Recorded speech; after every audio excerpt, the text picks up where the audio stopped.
Assalamualaikum warahmatullahi wabarakatuh. Perkenalkan, saya Zara Ana Firmansyah, mahasiswa Pendidikan Fisika Universitas Sriwijaya dengan NIM 06111182328018. Di sini saya akan menjelaskan simulasi pergerakan partikel dalam kotak tertutup yang dibuat dengan menggunakan Python di Google Colab. Simulasi ini bertujuan untuk memvisualisasikan bagaimana partikel bergerak secara acak dalam suatu ruang tertutup.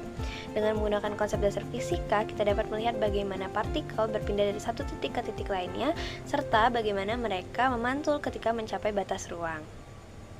Nah, penjelasan untuk kode-kode yang digunakan yaitu yang pertama, di sini kita akan mengimpor pustaka yang dibutuhkan. Kita akan memasukkan kode import numpy snp, di mana di sini kita mengimpor pustaka numpy yang digunakan untuk operasi matematika seperti menghasilkan angka acak dan manipulasi array.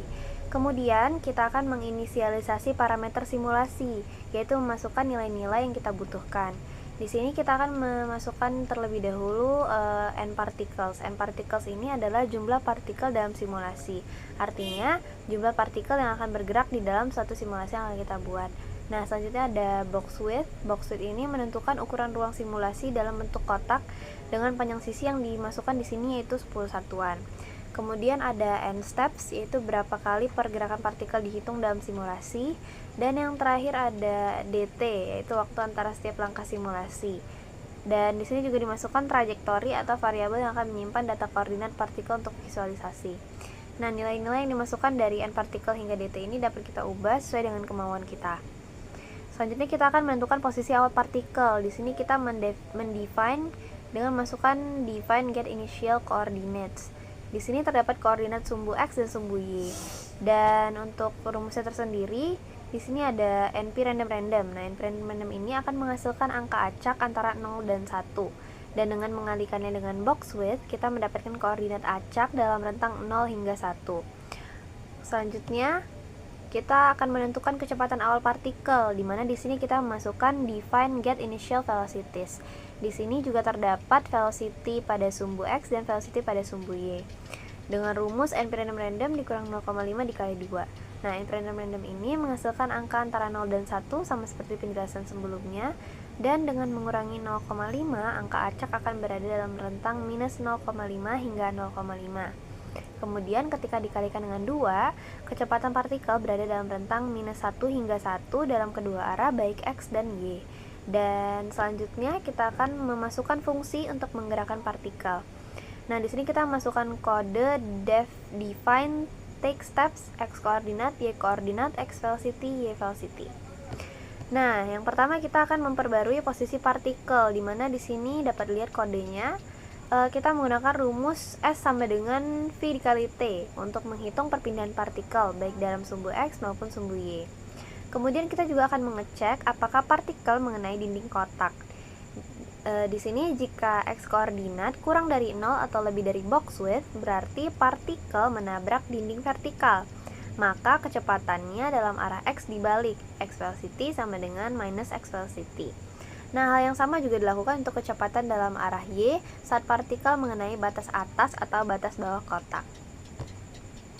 Selanjutnya kita akan menyimpan posisi partikel untuk visualisasi. Nah, di sini kita memasukkan kode define at frames. Fungsi ini menyimpan posisi partikel setiap 10 iterasi agar bisa divisualisasikan. Di mana trajektori itu menyimpan posisi dalam format XYZ, yaitu format yang sering digunakan dalam simulasi partikel. Dan zip XSYS itu merupakan penggabungan koordinat X dan Y dari setiap partikel.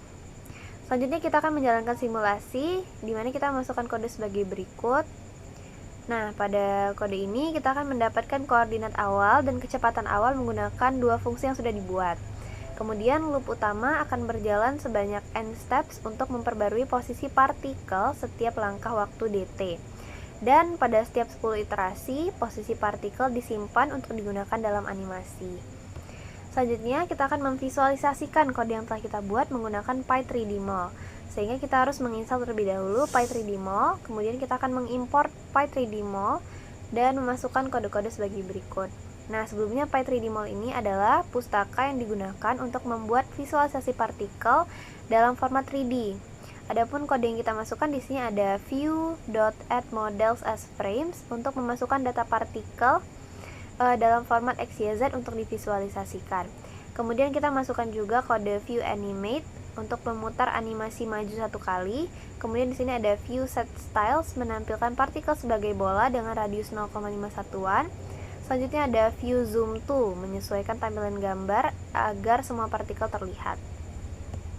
Nah, setelah kita jalankan, maka akan terlihat simulasi sebagai berikut.